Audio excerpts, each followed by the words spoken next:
Hello everybody and welcome back to F1 23 with me, Dan, and the Razor Slothz Tech team as we immediately get underway with upgrading the marketing department there. And there is a better look at the new livery which was debuted at the season opener in Australia. If you do want to see a video from me on how I was able to design that mostly myself, then I will create one. It's using a mod which gives you a template, which is extremely useful, and hats off to the people that came up with that one. One of the designers who has made a mod for an Apple Porsche team, combined with someone who's made the template, essentially just colouring in a file and just tells you where you can put your logos. It's very good, and it deserves a ton of credit. Moving on to practice then, we're going to be picking up some resource points here, as per usual, but we're ideally looking to spend them in the chassis department because that is the one which is letting the side down the most at the moment. And we get another 75 there. Ideally, we would pick up that one in track acclimatization, but we're going to have to settle the DRS, which we get with 1 second to spare. And then moving on to P3. One lot of points left to pick up, which we do get. And then what else can we get? It's all reliability, really, but we can go for this electrical system here, which fails, unfortunately. Can we go for the 50% one? Yes, we can. We do come away with that one, and now it's basically all reliability, so I'm going to go with this MG UK, which we don't get, but it is what it is. Whatever. Over to R&D, we're going to look at the chassis. Can we go with either of them? We can afford either weight reduction or weight redistribution. I think redistribution helps us in the cornering, so we're going to go with that, and then finally pick up this fuel upgrade. Well then, we return to China. The first time it's appeared on this channel. The last time that I raced here was back in 2021. Potentially at McLaren. I'm not quite sure on that one, but that was on a co-op career on F1 2021 with Justin Freshbot, also known as Nick. But since then, we've not been coming back. Anyway, don't forget to like this video, hit that subscribe button, and turn on that notification bell as well, so you know when all of these races are uploaded. We'll get underway with the Chinese Grand Prix for the first time in a long while, and the first home Grand Prix, Zhou Guanyu as well. Exciting times for him. Moving on to the starting grid then, and on pole position we have Esteban Ocon and Alex Albon locking out the front row. That is incredible. Unbelievable. There's last race winner George Russell, then Max Verstappen, Lewis Hamilton, Pierre Gasly, Sergio Perez, Carlos Sainz, Jack Doohan, and Radiant Slothz, Charles Leclerc, Valtteri Bottas, Kevin Magnussen, and Oscar Piastri, Lando Norris and Lance Stroll, Nico Hulkenberg and Logan Sargent, Teo Pourchaire, Yuki Tsunoda, and finally it's Nick De Vries and Zhou Guanyu, who starts his home Grand Prix with a penalty at the back of the field.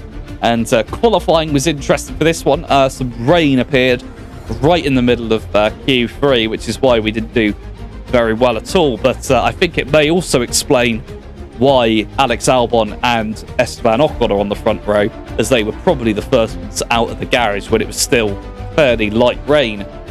But we'll see what we can do here. We're a little rusty on this circuit, and with no traction control it may be a little difficult, but we'll make the most of it and see where we finish at the end of this race. Right then, let's see what will go on here at the Chinese Grand Prix. We've got a bit of an audio bug here at the start, so it's sounding a little bit weird, but off we go. And maintaining position now as Gasly actually gets a poor start there, and we're able to slip past him, going up the inside. Very mixed strategy going on here with the tyres in the Chinese Grand Prix. We got softs, mediums, and hards all going on. I think that's just because there's not enough track data to really understand what the optimum setup would be here. On the 2022/3 cars. Down the inside of Carlos Sainz, we try to go, squeezing right up to the back of Sergio Perez, who's causing absolute chaos with those hard tyres. And unfortunately, we're not a match for Carlos Sainz just yet. We'll have to wait for him to burn through some of his rubber before we can actually make any inroads on getting past him. But we are up one place each, both Dylan and I. Let's go on board with our start. Oh, look how terrible that start was for Pierre Gasly. Just bogged down immediately off the line and immediately gets overtaken. And we weren't able to sneak past too many people here. The AI do struggle with this section. Looking up ahead, actually, Alex Albon running away with the lead as Ocon starts to move backwards. This was Dylan. Also gets past Gasly, but wasn't close enough to extend the lead too much as Gasly got back up to speed. And mostly just follows us round here. Through turn 1 and 2, or 1, I'm not even sure. It seems like one big corner. And he does have a look around the outside of us here, actually, into the hairpin, but slots in behind Carlos Sainz and watches us make this attempt. But with Sainz on the soft, he was able to just pull away much faster. Anyway, end of lap 1 coming up. Dylan goes to the outside or inside of us now as Alex Albon defends from Lewis Hamilton at the lead. This could end terribly, and Jack Doohan gets past us successfully before the braking zone is up.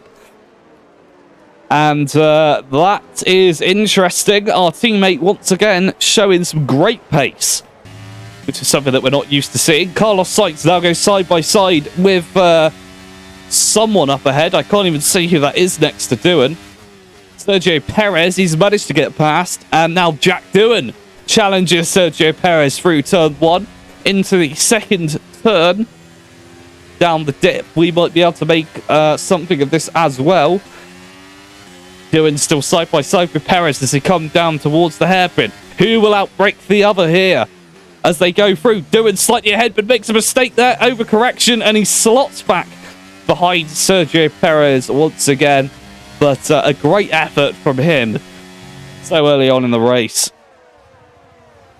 As we rejoin a little bit later on, Doohan now making another attempt to get past Sergio Perez. And yes, he has managed to do that. And we successfully defended from Kevin Magnussen in the background as well.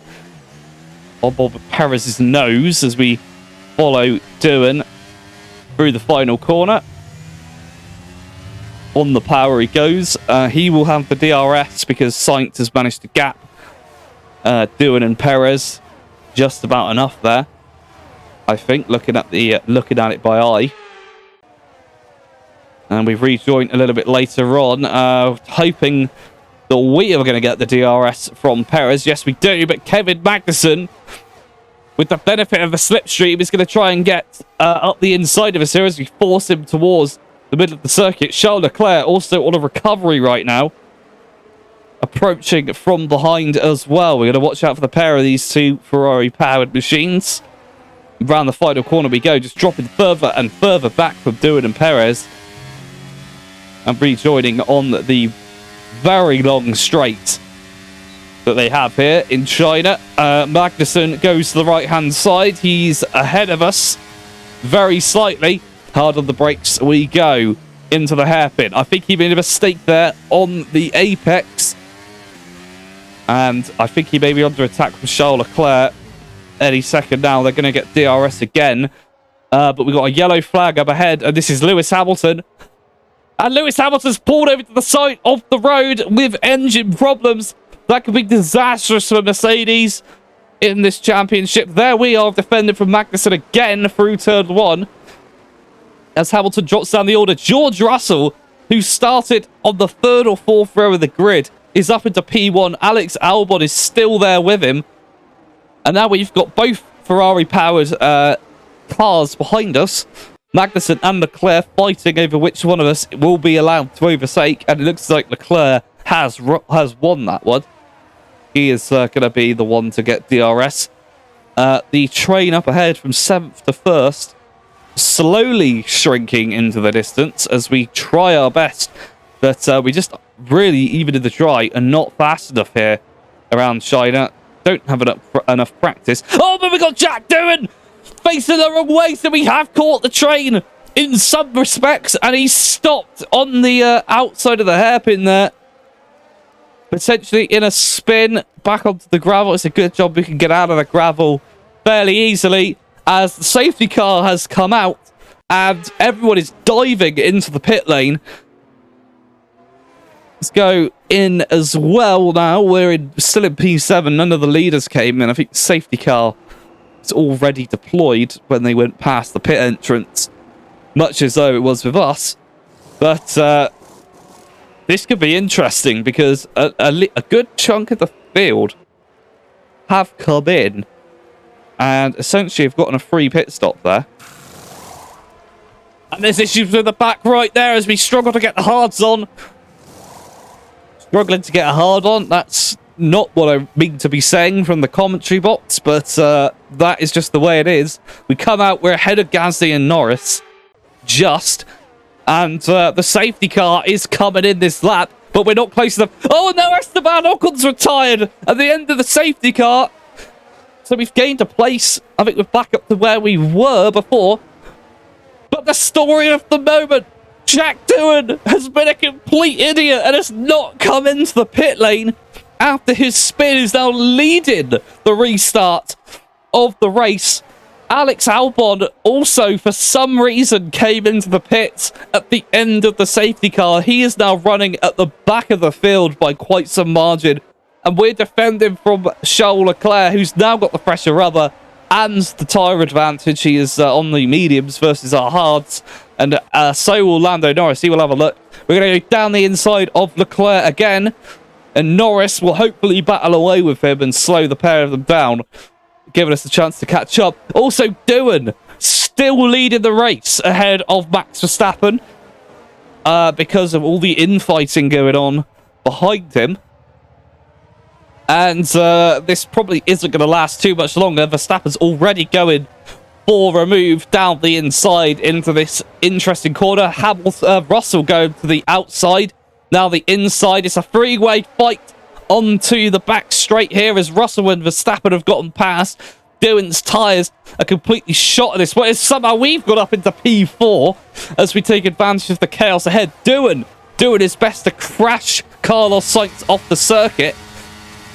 That's actually us. I completely misread that situation. We were trying to crash Carlos Sainz off the circuit. He's dive-bombed the pair of us, and I think he's going to get that position away as well. Yes, he has moved up onto the podium. Jack Doohan, in his infinite wisdom, has decided not to come into the pits, and hopefully he's going to be respectful enough to allow us through here. We are on different strategies, clearly, at this point, and we do have to fight our way through, but we have managed to get past him. And we're up into P4 with everyone behind us fairly close by and still on medium tyres, which is going to be immensely difficult to try and defend from. Looking at the mini-map, there's Alex Albon miles away. Sergio Perez gets past, but we're going to deploy some battery. Can we get him on the brakes here as we push him to the inside? We're going to dart back to the outside here. Will he lock up? No, he doesn't, actually, surprisingly. In times gone by, that would have been a foolproof way to get past Sergio Perez, but he's held his nerve and remains ahead of us. And we don't get the DRS yet because it is still too close to that safety car ending. And as things go from bad to worse for Jack Doohan, he's now being under attack from three cars here. Bottas, Gasly and Norris all get past him in one single go. And now they're going to go three wide into the hairpin. I think multiple bits of contact going on there between those three, but it doesn't matter because Doohan had no chance of getting back past. He's still not coming to the pit lane, despite everyone else has come in at this point, and he's going to continue to fight here. Bottas has managed to break clear of this group, and Doohan up the inside of Gasly. Surely he's not going to try and fight this. His tyres are completely destroyed at this point. And yeah, he does have to allow him past. Also, Lando Norris has an enormous hole in his end plate. Not sure how he managed that, but probably through multiple pieces of contact. As we rejoin on lap 12 right now, Sergio Perez has gained almost 3 seconds over us with that private advantage and many other advantages that he has over us. We're now 1v1ing Charles Leclerc as Pierre Gasly has apparently gotten so stuck in the battle with Doohan he wasn't able to catch up, and also has managed to get his way past Valtteri Bottas. He's running in the points the first time in a long time. Doohan has still not come in. We still await the pit stop, and Charles Leclerc goes to the right-hand side, and before he's even got the DRS has passed us. But can we hang on here behind the Ferrari? Into the braking zone, we're going to go in a little early, just in case we get brake checked. Over the curb, and accelerating away the traction control there. Offering no assistance whatsoever because it's off. So one of the corners that we'll be struggling with quite a lot at the end of this Grand Prix is that low speed hairpin. That's DRS open up the inside of Leclerc. We may have hit him there, but we have managed to get past. Jack Doohan, there is the alert, has finally come into the pit lane. He's done way too many laps on those mediums, and quite frankly the strategy called to stay out after the safety car was deployed was completely ridiculous. But he's at the back of the field now, ahead of behind Alex Albon even, who hasn't even managed to catch up to Hulkenberg just yet. Charles Leclerc goes for another move, this time around the outside of us. Into the hairpin we go. Can we get past him again into turn 1? That is the question. As we come up towards the penultimate or the final corner, through we go. DRS will be open and ERS will be deployed. Down the straight we go. We're not gaining too much on the Ferrari, but we may be able to take a tighter line through the corner. We're having a look, but don't get it pulled off. And we sit ourselves back in behind Charles Leclerc. P6 for the moment. Still a good result for us. As we rejoin on lap 14. Closing in on Leclerc once again. Into the hairpin we go. Look how far behind Jack Doohan is now. Alex Albon has caught up to the Haas. Don't know if he's gotten past. Possibly has done, yes. And we continue to chase down Charles Leclerc down the pit straight. To the right-hand side we go. On the brakes, up the inside. Leclerc's fighting harder this time. But we've got that tighter line. And just about get past. But for how long, it's unclear. Leclerc is much, much faster than us. And we rejoined on lap 19, at least at the end of it. Yes, indeed. The back and forward of Leclerc and Slothz going ahead of each other, then being overtaken, then going back ahead and overtaken has continued. And we've rejoined on the final lap now for the last time, hopefully, that we do this. We're up the inside of Leclerc for the 100,000th time. And hopefully we can stay there this time. Also, look who's leading. It's George Russell. I'm not sure where Hamilton would have been if he was still in this race, but George Russell now leading the Grand Prix. Can he make it 3 in a row? Abu Dhabi, Australia, and now possibly China. We're going to find out pretty shortly. And we've also got a Red Bull and Ferrari on the podium as well. The big three of the modern F1 age all up there on the podium, unless Sergio Perez could spoil the party at the Ferrari garage. But for now, our battle's down with Charles Leclerc. And he's stayed behind us. I've just looked down the order and seen Nico Hulkenberg is either out of the session or has been overtaken by Jack Doohan. Either way, a disgusting result for our teammate and a stupid strategy that he pulled after that safety car was deployed. Unbelievable. Here goes Charles Leclerc. Will he stay ahead of us at the braking zone? He certainly is ahead right now. We're going to try and stay with him as long as we can here as he forces us to the inside. Bit of a slide there as we snap the car into a 90-degree angle. Charles Leclerc is coming away from this. We're still side by side as we come up to the penultimate corner. And we run wide. We're run off the circuit by Charles Leclerc. And we just about hang on to P5. finishing ahead of the Ferrari. Unbelievable race. Carrying the team as per usual. And Lando Norris picks up driver of the day. Interestingly, I've not picked it up at all this season so far. And look who it is. It's George Russell. 3 wins in a row for Mercedes and for himself. George Russell potentially could win this championship, especially since he won in Abu Dhabi. He's joined on the podium by Max Verstappen, and yes, unfortunately, Carlos Sainz was kicked off by Sergio Perez. So the champagne will be enjoyed by the Red Bulls this time, instead of 2 Ferraris. Well, that's all for that. Let's get on with the race results. So here we are with the final results. George Russell picked up the win ahead of Max Verstappen, Sergio Perez on the podium as well. Then we had Carlos Sainz, Radiant Slothz, Charles Leclerc, Pierre Gasly, Lance Stroll, Oscar Piastri, and Valtteri Bottas. Over to the Drivers' Championship, and it's 50 points for George Russell at the top of the table, well ahead of rival Max Verstappen. Then it's a jump back to Carlos Sainz and Sergio Perez. Then Alex Albon in 5th, followed by joint 6th, Radiant Slothz and Charles Leclerc. Behind them, Lewis Hamilton, Pierre Gasly, and Esteban Ocon make up the top 10. Further down the order, we have Lance Stroll, Oscar Piastri, Valtteri Bottas, Lando Norris, Jack Doohan, Yuki Tsunoda, Kevin Magnussen, Teo Pourchaire, Joe Guan Yu, Logan Sargent, Nick De Vries, and Nico Hulkenberg. And over to the Constructors' Championship, Mercedes remain just ahead of Red Bull at the top of the standings. Then it's a big jump back to Ferrari. Then Aston Martin, Alpine move ahead of Razor Slothz. We have McLaren and Alfa Romeo picking up the final points. They're followed by AlphaTauri, Haas, and Williams. And that's all for this race. We'll catch you next time for Azerbaijan.